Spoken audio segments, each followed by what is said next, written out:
Hello, this is a audio track, I guess. Advertising the official Freshies playlist. It's plural because I made them. I woke up and I was like, huh, I should make playlist for my characters, and I did. Um, yeah. So the main thing I'm gonna do is go over them, and tell you why each track is there because I think it's interesting. Because I am cool and good. So basically, the whole idea of going to playlist was like I made that episode the other day, and a big part of it is Lynn's uh you know Lynn's integration or into the local punk scene or whatever little bar scene that there is with what's it called in the Freshies universe. I still don't have a name for like wherever they live. Like it's not Bikini Bottom or anything, you know. But basically, it's it was very integrated in that, and also I'm a big music fan. I'm a music nerd, internet basic music nerd. Not really. I'm not. I'm not. I don't use. I don't look up new albums that much anymore. I'm losing my touch. Maybe I should start back again. But you know, I think that music is cool. So more people should integrate music into the stuff they're writing. And I love writing about music and I love music. So I'm like, and big part of Lynn's character progressively has become that she's really into music. She collects vinyl, she collects CDs, she collects cassettes. Well, specifically, she collects vinyl because all like to this day like the punk scene still does have a lot of like people who like do a lot of EPs and pressings like that because they're it's just the tradition. And also the punk is just very like what's it called, like EP is like the perfect length for a punk record, right? It's like enough, at least for a hardcore punk record. Post punk you can stretch that into an album, but a hardcore punk record is kind of hard, like to put into like a 30 plus minute album. So I think 30 minutes is probably the maximum I'd probably put for a just punk record that is like just straight like raw guitar. So for that it'd be like you probably collect stuff like that. Um, but basically it's a big aspect of her character. It informed a lot of stuff because she's like an assistant manager of this dead end job, and she goes with I think what's it called? She probably would go with Rodney a lot of places too as one of her friends. By the way, I don't know if explain this. I don't think they explain this anywhere yet. But one of the big jokes with Lynn was supposed to be, and it might come up later, is that she has like a lot of past relationships. Like she literally like has like an infinite line of like past um like past relationships she's been in, male, female, and it's like a gag where she's like, it's people, it's like the like story needs someone to do something. She's like, I know. She's like Muscle Man. She's like, I know a guy. She's like, I know a guy, and it's someone she dated at some point, and it's like an entire line of that. And it's not because again, the main difference is that it's not because she's like, you know, like stupid or she's it's just that she's bad at like dating. She's just very bad at it, and it's just off screen that she had like 50 different people that she dated at least once, to varying lengths and degrees, and it's kind of funny because I have no idea what her age is, but I think it's an interesting part of it. So naturally, she'd be going to a lot of these shows in the first place, but she'd also be just going to these shows for her own volition. Maybe even as a rebound. It's like, oh, I need to do something. I need to do a thing. But, Uh, but yeah, Rodney's the Black Bear OC that is in the drafts, but not integrated to the plot. But yeah, he's an engineer, like a like a worksman kind of plumber type dude. But uh, one of Lynn's friends, and basically, they'd show each other music, and they knew each other for a while, and but Lynn's like you know, has a job, but she's like, you know, he's the assistant manager, right? but it's like means like what does it even mean, you know? So it's whatever. It's whatever.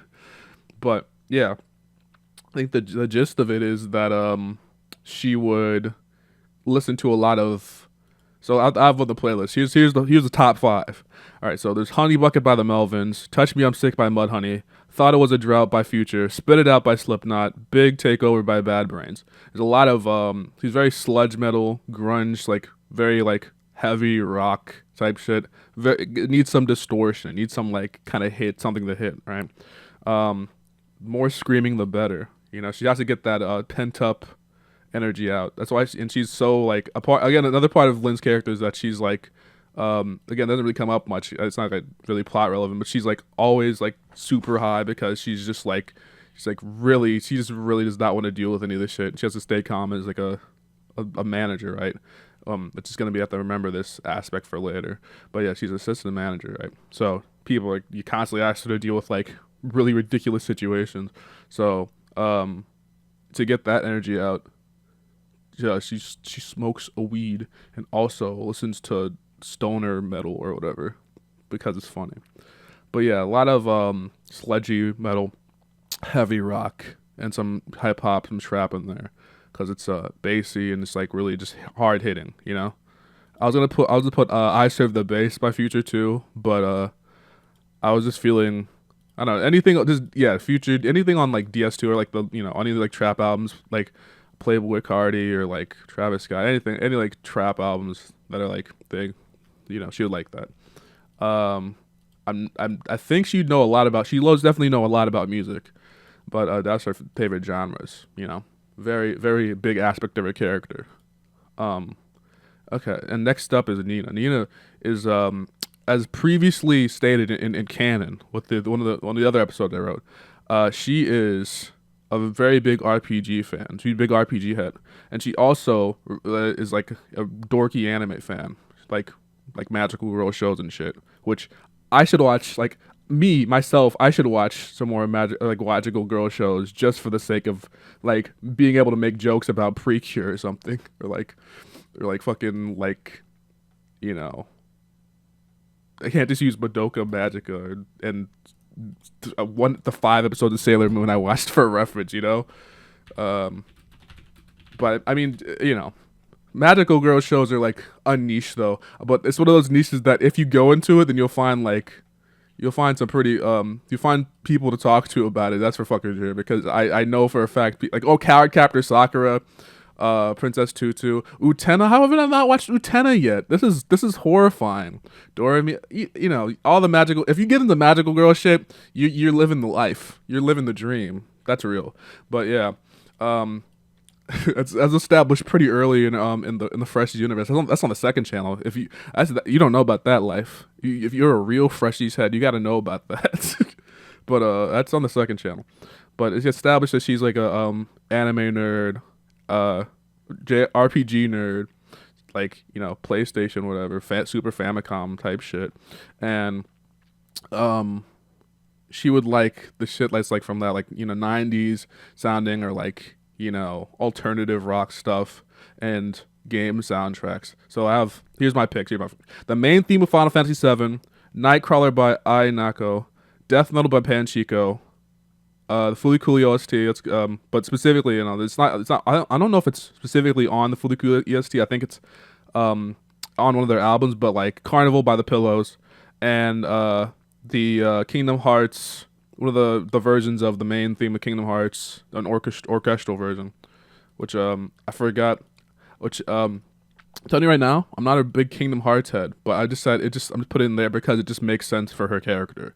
But if someone asked me about Kingdom Hearts, I'd be like, I gotta play one. I gotta play Kingdom Hearts 1 and 2. It'll happen at some point. But yeah, that's Squaresoft. So yeah, that's her type of character. Very like, orchestral, that kind of stuff. I don't think she'd be opposed listening to more music, but that's like her thing, like 90s rock, and specifically alternative rock, and like 90s 2000 video game soundtracks, and a lot of just video game soundtracks in general, a lot of RPG music, a lot of stuff like that, very like anything you associate with the PlayStation or Toonami era. You know what I mean? That kind of shit. Very nostalgia based. That's her thing.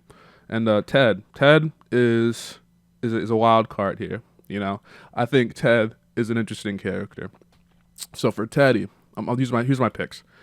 Good Vibrations by the Beach Boys, Dancing the Hula by the Olsen Group, the Harlem Olsen Group, uh, Radio Gaga by Queen, The Alternative Polka by Weird Al Yankovic, and Snoop Dogg Drop It Like It's Hot. Let me tell you all these picks. So with Ted, he's he is it's a very like I think it's like a music taste of the average person. The average person doesn't really think too hard about like what music they like. They just like, oh, I like that song, and then they just like that song. I don't think Ted has a very like particularly like discernible like hard discernible music taste. However, I have it is under on it is on record that Ted's dad shows him a lot of music, so that's why he has Queen on there. And I was gonna put like Led Zeppelin or whatever on there too, or like the Beatles, and that's why he likes the Beach Boys specifically because I like the Beach Boys, and I really want to put that into the fucking the show, and so he likes the Beach Boys.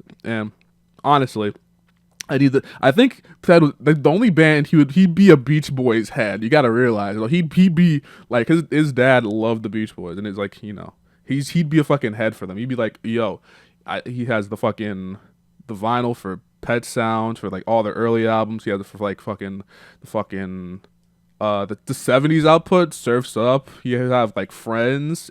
Friends is underrated. I love that album. Yeah. I don't think he would like know about the backstory of everything. I mean, I'm not sure. He might be a big reader when it comes to Beach Boys fiction related nonfiction. But as far as I know, yeah, anything that's Beach Boys or anything that sounds like the Beach Boys, he loves Beach Boys, absolutely.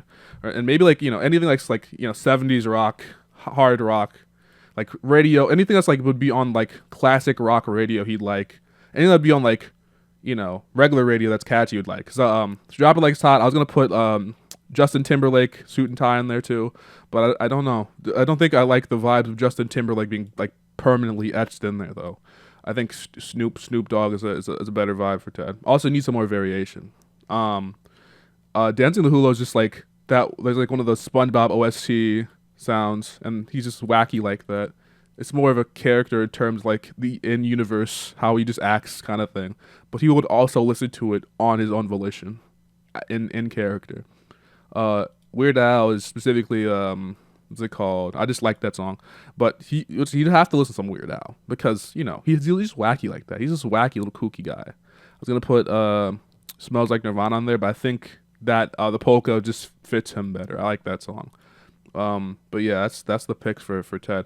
Yeah, he's a big Beach Boys head, and he'd like anything that's like 2000s radio just because it's just like it's catchy. I think he'd really like anything Pharrell made. He'd like Happy, but I think it'd get overplayed. He'd get tired of that song. He'd get really tired of that song. But yeah, he's usually in like a pretty good mood, so I guess he's probably all this stuff. But it's down to the sad Beach Boys songs too. Not all of them are about surfing. Some of them are about surfing, but it's sad, And some of them are about love lost and days gone by and nostalgia and stuff like that. And I think that honestly, I think I need to integrate that dark edge into Teddy more. It's not all sunshine and rainbows. I think the main thing about Ted is that he's just like, using his job to like not think about like really much of anything, but not think about his future or anything, because he really does enjoy his job, but it's just a matter of like he's just like I don't know. I haven't exaggerated it much, but he's like really into his job. He'd work like extra hours and shit. Like it's kind of bad. Like for free, not for like a reason, just because he just wants to. But I mean, like, they're just gonna be like, yo, you gotta go home, Ted. You gotta go home. But yeah, it's just a big part of Ted's character is that. I think that him being in a good mood is a big aspect of him. But you know, it's just a matter of you know what would you listen to at work. I guess he wouldn't be opposed to really much of anything, but I think he just really really liked the Beach Boys. But anyway, that's the playlist. It's on the channel. It's on the channel right now, and I'm making a video on it because guess what? I'm advertising it. I gotta advertise all the Freshy's latest stuff. I love the stuff. I love talking about music. I will give any excuse to talk about music. So that's about it. Bye.